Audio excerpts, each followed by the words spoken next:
Welcome to Reddit Aliens. What's your story of finding a place that shouldn't have existed?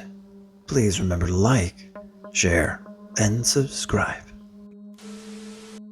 When I was in college, the freshman dorms were these massive 10-story apartment-like structures. Every other floor, even numbered floors, had a little lounge on the east side of the building with a TV and couches and stuff.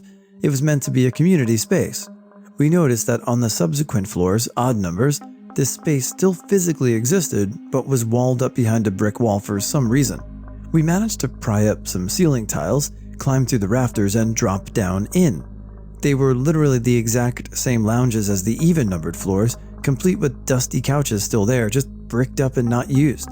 No one was ever able to explain to us why they had decided to wall off the student lounges on half the building, or why they left the furniture there when they did so. One summer, I worked for an underground utility company in the greater DC area. We would put an electronic signaling device on a pipe or wire and trace where it went with a receiver tuned to that specific frequency, marking the ground above it with cooler-coated spray paint. We were the call before you dig people. Anyway, we were doing a job at an NSA satellite site where they were going to be doing new construction. We were following this wire, and it took a sharp turn away from the rest of the utilities and went straight into the woods at the edge of the site. We started tracing that line and marking it off when 4 MPs came sprinting up to us, commanding us to halt and demanding to know why we were going that way. We showed them how the receiver was picking up the signal and leading off into the woods. They told us not to worry about it because there's nothing out that way, and directed us back to the main area. There was a lot of power going to that nothing. Alright, conspiracy theorist, what was under that NSA building? Was it just a farm of servers that store all of our personal information? Or something more nefarious, maybe a bunker? What do you think? This story, it's a longer one, took place in a vast forest that was by my childhood home. It was summer in the early 90s at the time, so it was pretty common for kids to spend the day outside all day with minimal supervision. On a particular day, my younger brother around 7 and I around 10 were super bored, so we grabbed our backpacks and pretended to be explorers. We had a plan to head deep into the woods to a location that we had found once before with a friend. It was a wide, shallow creek that flowed between 2 large hills. The sunlight filtered through the trees in a very pretty haze, and there were different colored pebbles in the stream. The last time we had gone there, we just sat on the bank for a long time, ate our lunch, and watched the deer that hung out by the water. We both referred to this as the magic place, since it was such a beautiful and peaceful experience. We had a vague idea where it was, and there are some areas where there were old overgrown trails that you could follow. So we made it our mission to find it again that day. We hiked, and sure enough, eventually we found it. There were no deer there this time, and it was actually a little foggy when we got there, but still, we found it. Regardless of our victory, we were a little bummed it wasn't the same experience, so we figured we could explore the area a little more. We crossed the stream and went over the other hill and followed the old remains of a trail until it ended at a wall of brambles, trees, and one lone piece of wooden fence that had wire on it. We didn't want to end our adventure at such an uneventful place, so we decided to carefully climb over the fence and brambles and see if there was something interesting beyond there. The other side ended up being this big open field, so we ended up walking through it for quite some time before coming upon a house by another large tree line. It was definitely an old house, white, peeling paint, sort of farmhouse looking, but it looked like a hodgepodge of different styles of old houses mashed together due to various additions or repairs. There was also a big A-frame window at the top of the house looking out into the land in front of it. We thought about leaving since it now seemed that we had stumbled onto someone's property, but we noticed that the house looked sort of abandoned and that there were no vehicles or vehicle tracks on the paths, no signs of life anywhere. Another thing that convinced us to stay were these giant stalks, I'd say maybe 9 to 10 feet tall, of something that resembled wheat or some other golden brown kind of dried out crop or plant. My knowledge on crops or plants is admittedly fairly limited, but I figured that these things usually don't grow that high, so I'm not sure what it actually was. They created these large, various pathways that looked like a maze in front of this house. I'd say it somewhat resembled a corn maze that someone might create for Halloween, mixed with the very large garden hedges you'd see in an old, formal garden. This maze went on, and we couldn't resist wandering through it. We played in there for quite a while, but we both kept getting the feeling that someone was watching us from a distance through that large window in the house. The feeling kept increasing, and eventually turned to a feeling of dread, so we decided to sneak out and get back to our house ASAP. It was also starting to get darker out, which I think added a bit to the anxiety of making it all the way through the woods back to our house and feeling like we were being followed. When we finally got home, we told our mom about the house and asked her if she knew anything about it. She didn't, but she did try to help us find the area a few times during our walks later on. I have a memory of this place, my younger brother has a memory of this place, and my mom remembers us recounting the story to her when we got home and trying to help us find it again. It had been many years, but I still have no idea what that place actually was. One day I was walking down the street and I really needed to go to the bathroom. I went into a bar and asked to use it, and the waiter told me that the bathroom was in the back. I must have misunderstood and ended up entering another door. It was a room full of people using slot machines, prohibited here in Brazil, and everyone stopped and stared at me, as if an outsider had just entered a saloon in Western movies. I just mumbled sorry and snuck out. I was out running errands at lunch in the middle of July in North Carolina. I stopped at what looked like a convenience store to grab a drink. When I walked in, it was a small Japanese market. Was not expecting that, I go to pay for my soda and see they have a menu board, and I can smell something delicious coming from the back. I decided to order some chicken teriyaki and a rainbow roll. Effing amazing. It became my new go-to lunch spot, and I was there maybe 3 to 4 times days a week and took everyone I could. Why shouldn't it be there?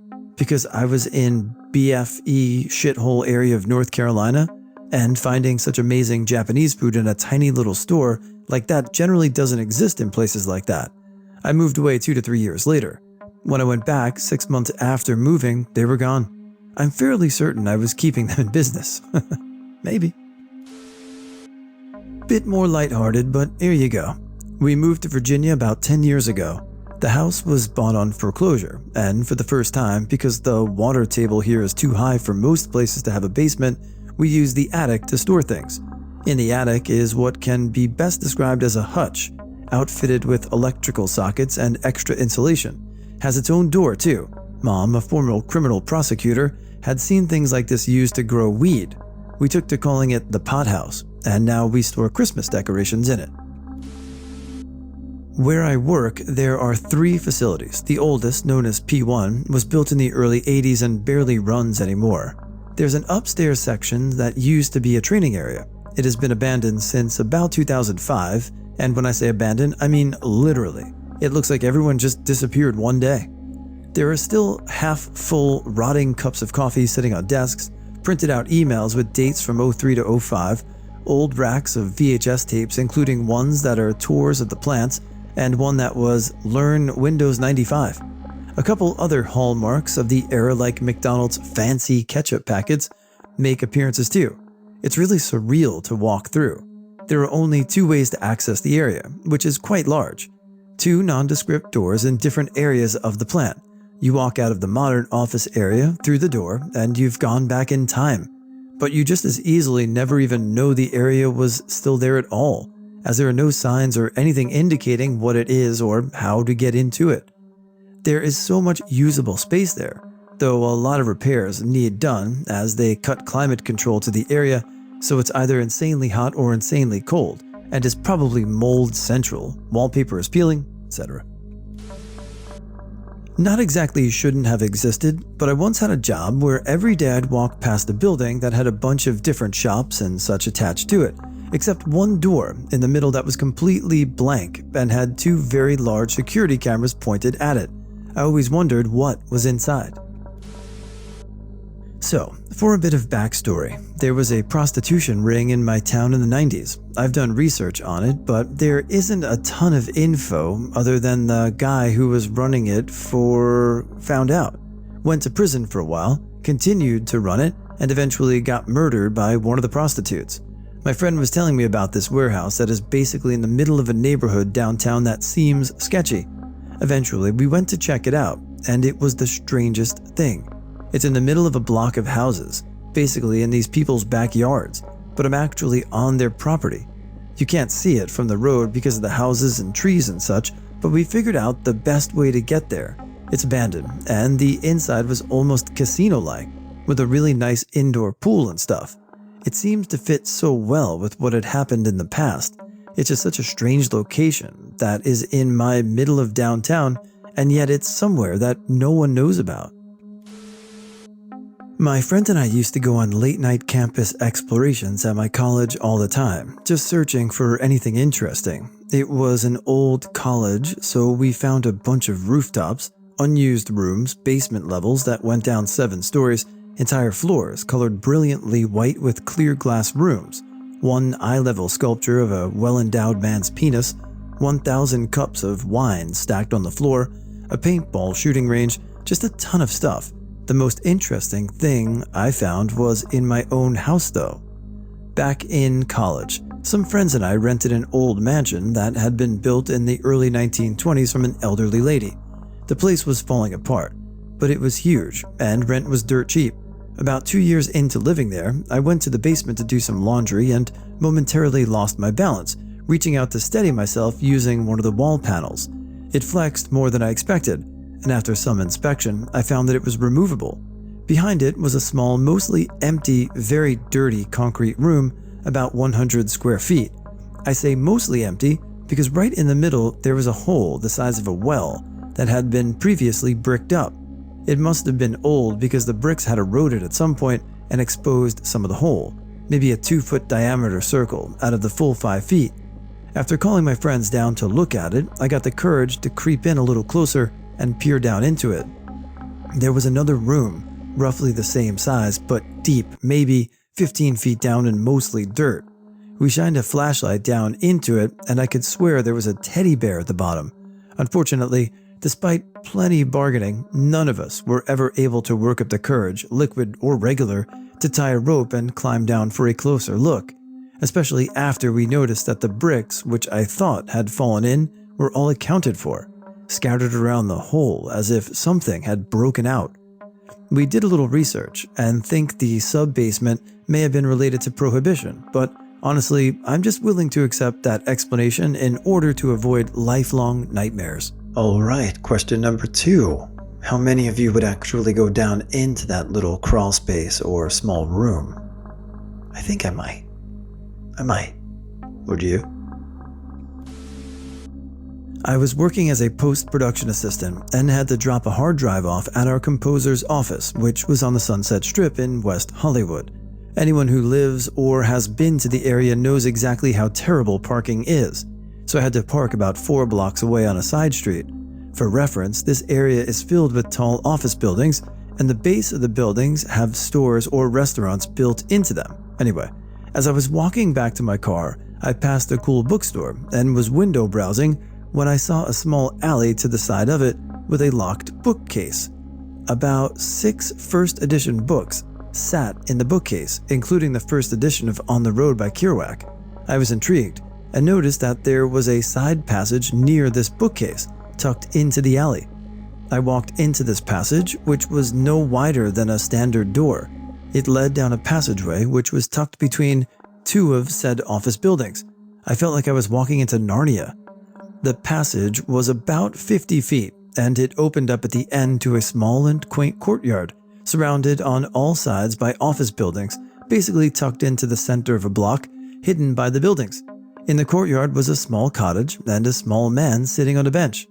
The man was small in stature, balding, wore spectacles, not glasses. I can only describe these as spectacles, and a sweater vest. He smoked an old-fashioned pipe and saw me. "Hello, young man," he said in a British accent. It was all very surreal, so I told him I saw the bookcase filled with the first editions and asked him what this place was. He brought me inside the cottage, which was packed with books, and told me this was a bookstore that carried nothing but first editions, and they had anything you could think of: Lord of the Rings, Hemingway, Fitzgerald, any British writer, and he even had, and I'm serious, first edition copies of Shakespeare. He told me this is less of a store and more of an investment house.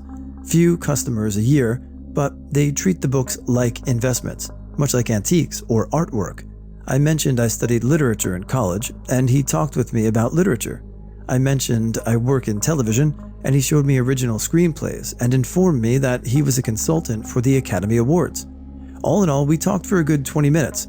I perused the books, trying to find certain first editions. He wished me luck, and I was on my way. It was really surreal, really awesome. And though it doesn't classify as a place that shouldn't exist, it was definitely a place that felt like something out of a fairy tale or another dimension. The whole experience was, if I do say so myself, quite magical. I never know how much of this is my childhood imagination running wild, but when I was in 3rd and 4th grade, I went to a summer camp called Mountain Meadow Ranch. Camp was sick. You got to pick what you wanted to do every day, and they had anything from guns to high ropes to jet skis to day trips to nature hikes to horses. It was effing amazing. One day I went with the kids from my cabin to what I've always remembered being Virginia City. The drive there was unbelievably scary, as it went very high up into the mountains and along a super windy road. Distinctly remember seeing a VW bug at the base of one of the cliffs just impaled on a tree, like it had to have fallen off and just had been stuck there for ages. But when we got to the place at the top of the road, it was amazing. The entire thing was like a one-street western town with like gold rush era everything. Candy stores with barrels that cost a nickel for whatever, slideshow movies, including some Victorian-era looking porn for a nickel, that jangly music that always plays at the end of Ask Reddit videos on YouTube is basically this place manifested. But here's the thing, it wasn't like a theme park or Ren Fair, AIUI. It was a real city where people were living like this intentionally.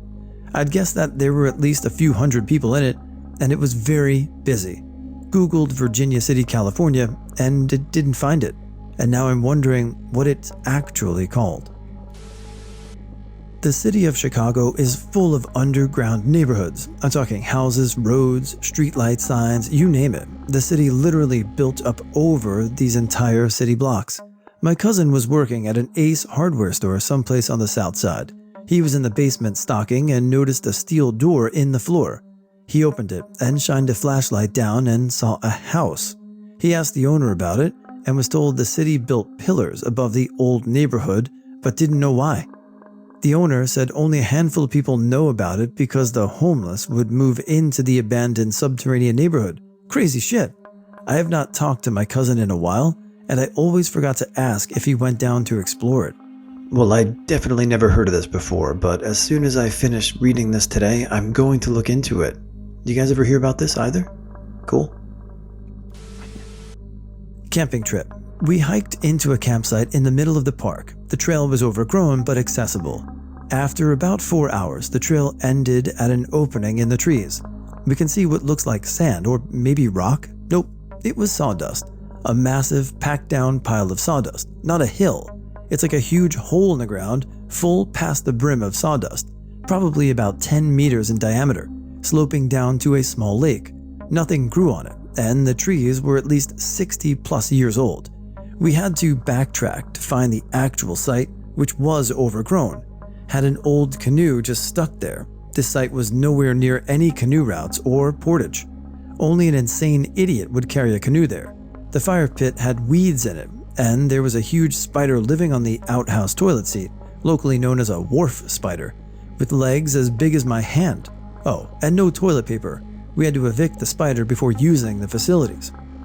That night, we had what was probably the most intense thunderstorm I've ever experienced. The rain was so loud, we literally could not hear each other while screaming at the top of our lungs. I could see the lightning flashes through my eyelids.